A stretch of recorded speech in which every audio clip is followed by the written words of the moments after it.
இன்றே டவுன்லோட் செய்து உங்கள் ஃபேவரட் ஷோக்களை என்ஜாய் பண்ணுங்க. எனக்கு பிடிச்ச எல்லாத்தையும் இதுல எழுதி இருக்க. நீ மித்ராவை கேளு.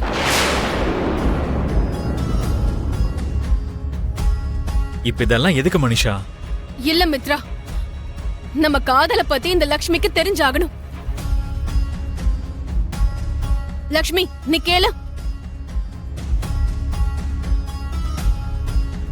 நீயே இவ்வளவு சொல்லும் போது நான் என்ன பண்ண முடியும்? சரி, கேக்குறேன், விடு.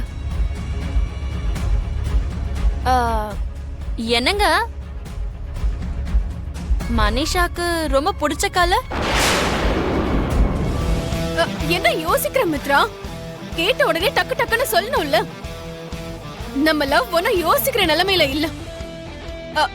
எனக்கு பிடிச்ச கலர் என்னன்னு சொல்லு. மனிஷாவுக்கு பிடிச்ச கலர் Black.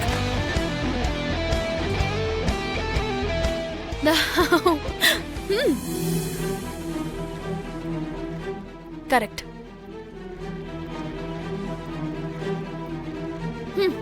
பாத்தியா, யோசிக்காமையே டக்குன்னு எப்படி சொன்னான்னு.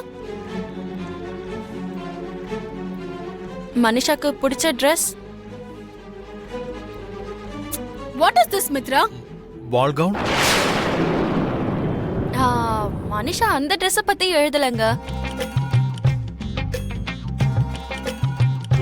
பால் கவுன்ன்றது அகேஷனலா போடுற dress Mitra. That is not my favorite dress. Mitra, ஒரு நிமிஷம். நல்லா யோசிச்சு பார்த்து சொல்லு. வாய்க்கு வந்ததெல்லாம் சொல்லாத. நல்லா யோசிச்சு சொல்லு, சரியா? நல்லா யோசிச்சு சொல்லு.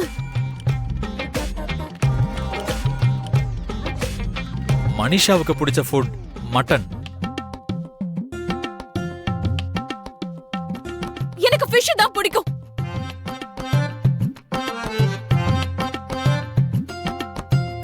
எனக்கு பிடிச்ச ஃபுட் பத்தி கூட உனக்கு தெரியாதா?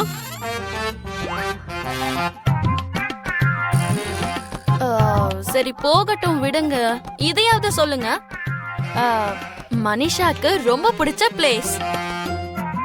அட்லீஸ்ட் இப்பவாவது கரெக்டா சொல்லு மித்ரா.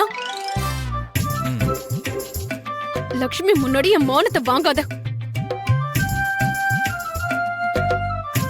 நல்ல டீப்பா யோசிச்சு சொல்லு.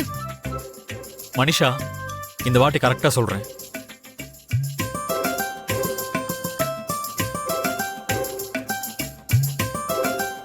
மனிஷாவுக்கு பிடிச்ச பிளேஸ் கோவா.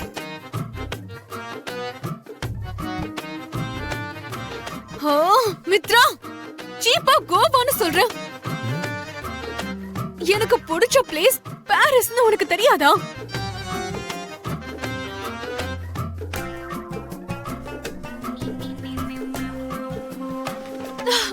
உனக்கு எத்தனை வாட்டி சொல்லிருக்கேன், அப்படி இருந்த ஞாபகம் இல்லையா? சரி சரி, நான் லாஸ்ட் क्वेश्चन கேட்கவா மனிஷா? வேண்டாம் லக்ஷ்மி, ஒன்னும் தேவையில்லை. இங்க யாருக்கு யார் மேல காதல் இருக்குன்னு எனக்கு கிளியரா புரிஞ்சு போச்சு. இதுக்கு மேலயும் கேள்வி கேட்டு நான் அவமானப்பட்டு நிக்க விரும்பல.